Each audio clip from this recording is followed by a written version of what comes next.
Hey, Don Williams here for AO, 4 o'clock, August 2nd for my monthly mentor session. Hope everybody's doing great. Let's hop right in. We'll deal with question number 1. This is from Kristen. And Kristen's question is, what are some ways an entrepreneur who is in a stage that requires 60 to 70 hours per week can also plan some downtime for thinking of fresh ideas? Man, this is a great question on a couple of different fronts. And here's the background. The amount of time I'm working on growing my online business is not sustainable, but necessary for now. I also know that when I have some free time, I'm better able to come up with innovative solutions and growth ideas. I imagine this conundrum is not unique. Curious how others have handled it. Let's go back and read the question from Kristen again. What are some ways an entrepreneur who is in a stage that requires working 60 to 70 hours per week can also plan some downtime for thinking of fresh ideas? All of us have the same amount of time. We have 24 hours in a day, 7 days in a week, 168 hours in a week, 86,400 seconds in a day, and how we use that time, how we manage that time has a significant impact on how successful and how quickly we're successful. So going back to the question, it's how do I plan some downtime for strategic thinking? And I can't emphasize enough how important it is to have some of that downtime for strategic thinking. You cannot just react all day long, day after day, because then that will be week after week and month after month, and for some people, year after year. And so the simplest way I can tell you is this: start out with 30 minutes a day, okay, or 30 minutes Monday, Wednesday, and Friday, and block it on your calendar to where nothing else can get in the way of that. The only way that I'm able to manage everything that I do in a day, keep my sanity, and not work to death is I am righteous about the use of my calendar. And so there's a couple of tools I use to do that, but for certain, I block time every day for strategic thought. Remember, as the entrepreneur, you are the visionary, and you will have no visions if you don't dedicate some time to that. Now, here's kind of a, that's the A answer to the question. Here's kind of a B answer to the question that you did not ask. Many times entrepreneurs have to put bursts of overactivity into their business. So they're working that 60 to 70 hours a week. But I want to encourage you not to keep that going too long, okay? Because what happens is it becomes habit, and actually you're taking 40 or 30 hours worth of work and you're just spreading it into 60 or 70 hours because that is your habit. So when you have to do that burst, and certainly when you're starting out, you're going to have to do some of that. I can think back to when I was working 9 to 9, 6 days a week in my very first company. But as soon as you can, stop that, get to a more sensible practice. You only have 168 hours in a week, and what you do in those 168 hours will color your life, and that's infinitely more important than your business. So, great question. Thank you. Hope that helps. Next question is from Greg, and Greg says, what are the best ways to create a more consistent sales pipeline? Super question. Here's the background. I'm a web design and development company. I network, I get referrals from my partners along with my current clients, and I get traffic through my website. That flow is not steady enough, and I'd like to figure out a way to get more leads without spending on advertising. Do you have any suggestions as to what I am missing?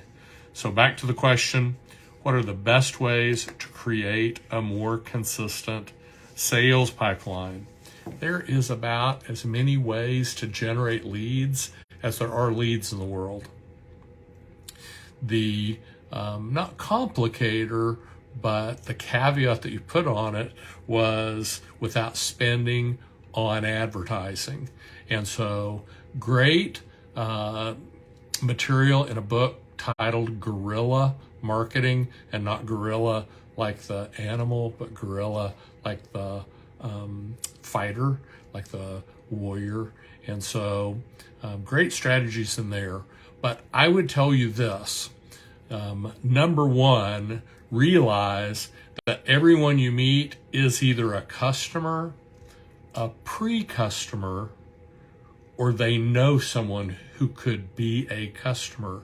And so you want to be certain that your brand is represented all of the time and that you're telling everyone what you do and how you can help them and what benefits you can provide to them. Because it's all about what you can do for them. Frankly, they don't care if you are a genius in X, Y, and Z. They only want to know what's in it for them. So one, be brand representative 24/7, everywhere you go, all the time. Okay, that's number one. Two, you can reach out for speaking, and a lot of people I tell this, they're like, oh, I'm not a speaker. And I assure you, you are a speaker. There's a speaker hiding in there, and you can get some great exposure at Lions Clubs, Chambers of Commerce, Business Network International, okay, merely by calling up and saying, I can speak on this subject. Would you like me to do that? Those groups typically are looking for speakers who can share good content, okay, and they don't have any money. They don't have a budget for speakers, so you won't make any money there, but you will get to meet people. And if you spoke twice a month, depending on what market you're in, okay, you're going to meet certain people, you're going to capture their contact information, you're going to drop that into your CRM, and I don't care if your CRM is a 3x5 index card and you put notes on the back of every time you call, email, text, okay, but everybody that you meet, you're going to do some follow-up with. And the easy way to sell to people who don't know you is this, is give something to them, give something to them, give something to them, give something to them, and then ask them to buy. And so if you invest in the relationship first, it's a lot easier to sell than to say, hey, my name is Don Williams. Will you buy my $25,000 coaching package? That's a pretty hard sell. But if I provide value, provide value, provide value, provide value, then I can get a conversation on that. So check out the book, Guerrilla Marketing, and look for free and inexpensive ways to reach out to people, but schedule that outreach to where you're outreaching 3 days a week, 5 days a week, whatever. If you want to have deposits every day, you should be marketing every day. Many entrepreneurs kind of miss that. They're like, well, I'd like to be putting 10 or 20 or $50,000 in the bank every day, and I get it, okay? But if you're not marketing every day, frankly, you haven't earned the right to do deposits every day. Great question, Greg.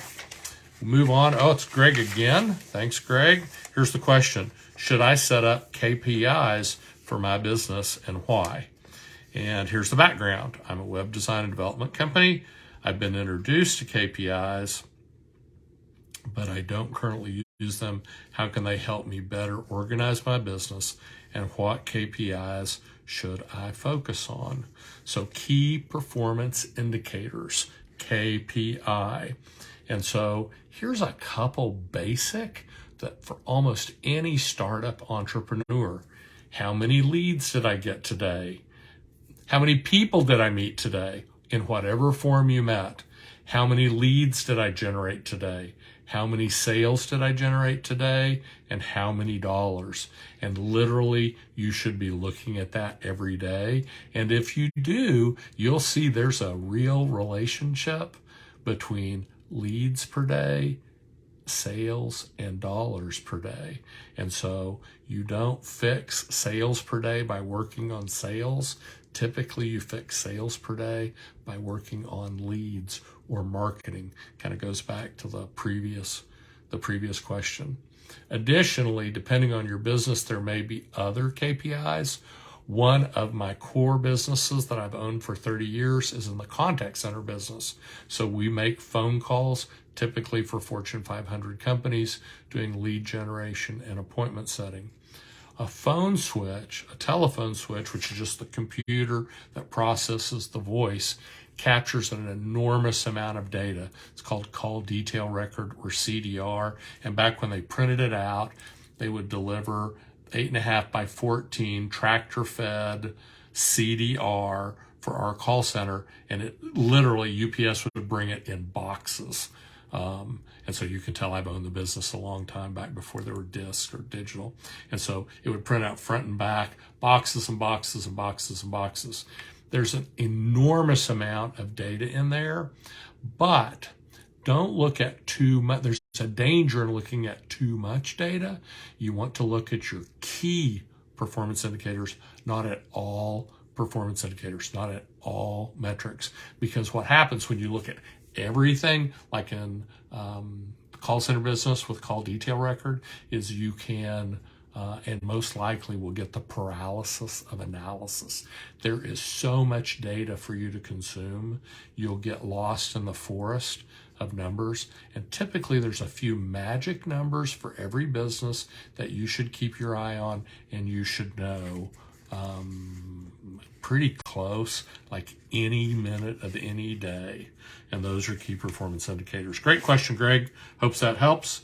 This is from Ricardo. Heard from Ricardo before.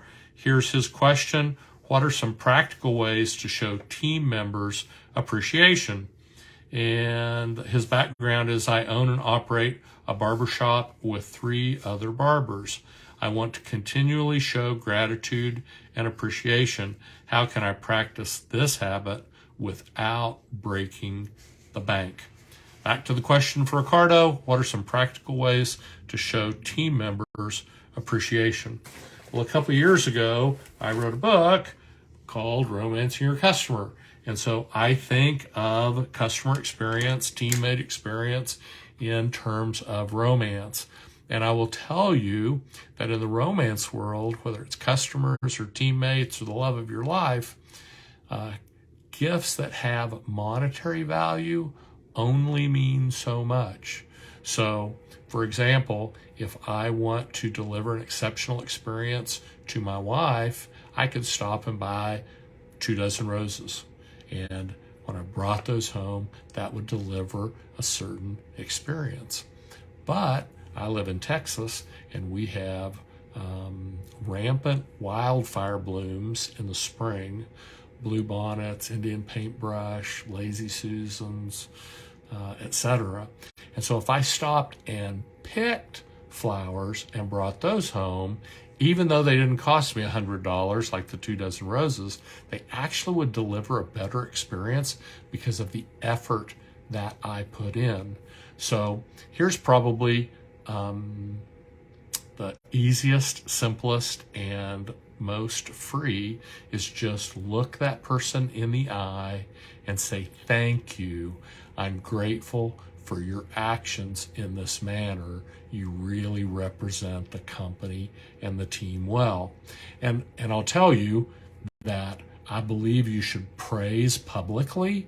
So when someone has done a great job and you're recognizing that, I think you ought to do that in front of as many people as you can. And I don't care if it's customers, I don't care if it's teammates, it doesn't matter, okay? But people should know that you're a person who expresses gratitude and appreciation. Now, the flip side of it, and this, you didn't ask this in your question, but I'm going to share this anyway, is should you have to reprimand, you always do that privately. It's always, hey, can I talk to you in my office for a second? And then you need to be as non-judgmental as possible. You have to give people room to listen and room to be coached. And it's really hard to do that if you're being very aggressive, criticizing them. So there's an infinite number of ways that you can express appreciation and gratitude without spending a dime. And then if you are going to use something of monetary value, what I would tell you is this: it's probably best to ask people, hey, I don't know if I'm going to do this, but if I was going to give some prizes, some tokens of my appreciation, some physical tokens of my appreciation, give me 2 or 3 ideas that are under $25, 2 or 3 that are 25 to 50, 2 or 3 that are 50 to 100. Okay, just in case I was ever going to do something like that. And that way you're getting answers from the people. And I'll tell you that most of the time, physical gifts have more value to people than cash gifts. And that's not always true. And sometimes people just need a little extra cash. But for the most part, with most people, a physical gift of something they want, okay, doesn't do any good to give them something you want, something they want pays the bigger dividend. So I have a good friend who's in the advertising specialty business, and so they regularly sell items to people who put their logo, put their slogan, catchphrase on, and send them as gifts to clients. And I have a friend who bought, I think, 1,000 Yeti cups. And so big Yeti cups, the big 30-ounce cup, probably cost him $20. And he put his logo on them. And after he'd done it, he said, Don, don't you think, that was a great gift? And I was like, well, kind of. What makes it great is that it was the $30 or $35 Yeti cup.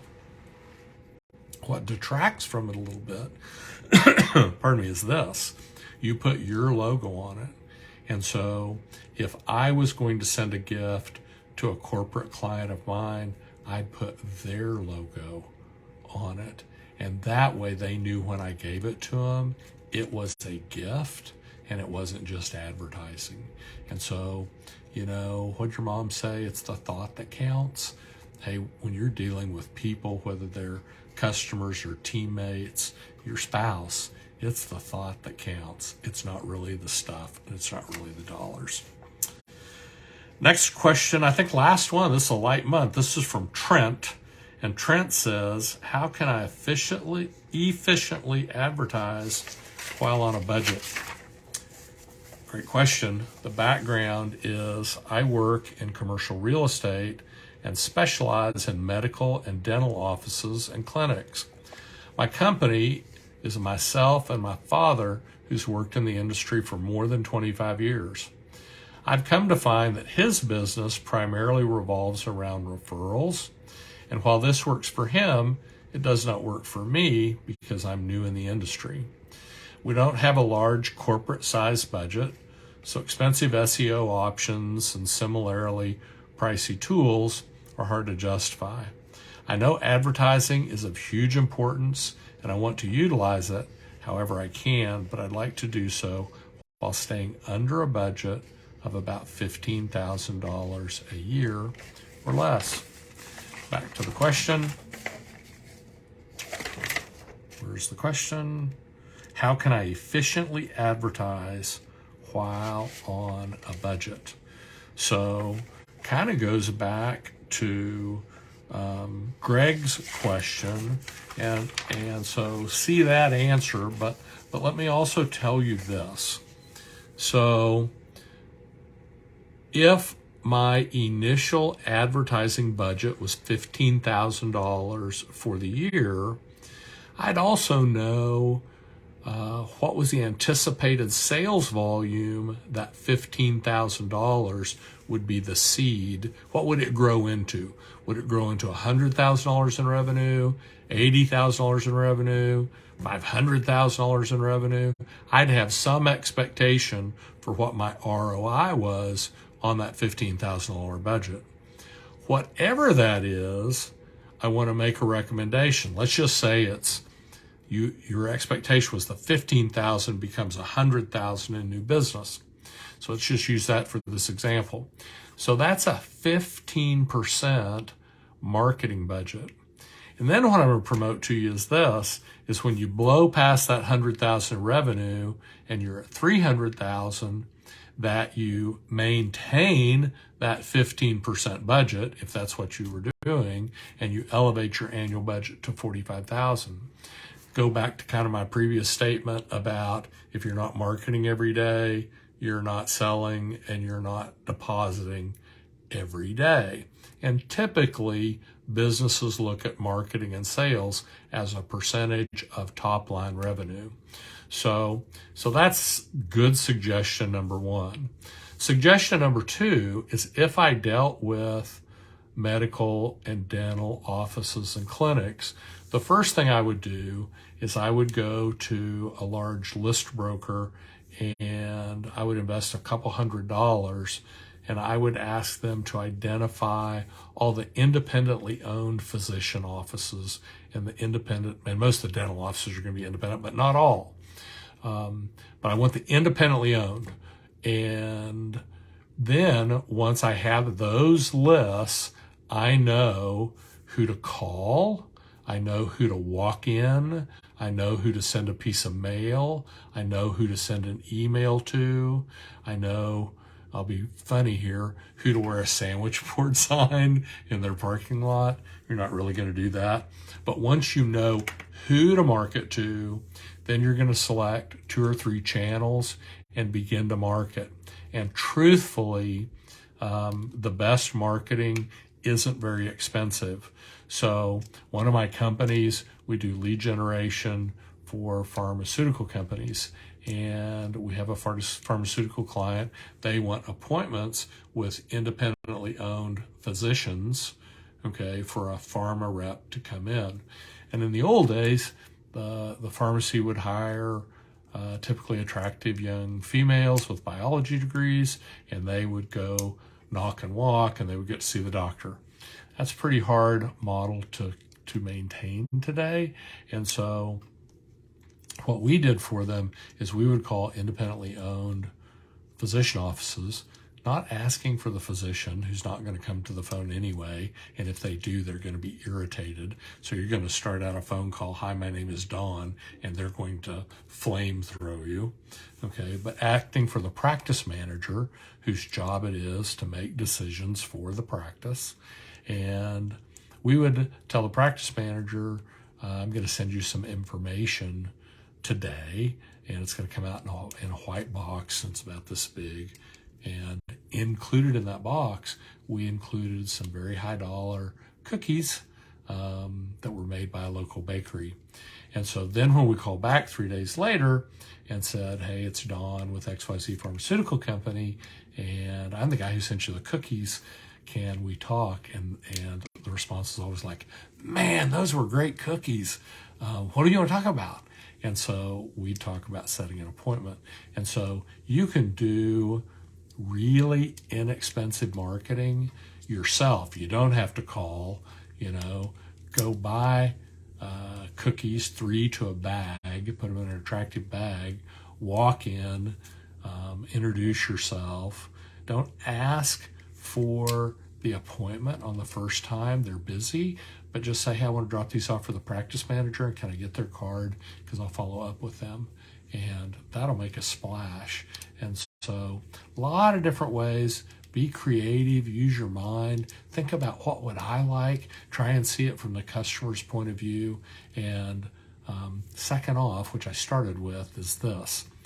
If you anticipate that your $15,000 annual marketing budget would yield $100,000 in revenue, so 15%, then once you blow past that $100,000, be certain that your marketing budget blows past that $15,000, because leads create sales and no leads create no sales. So that's my questions for this month. I'm Don Williams at Don Williams Global. Help you any way I can. Thanks for joining in, and I will see you next month. Thank you so much. Bye now.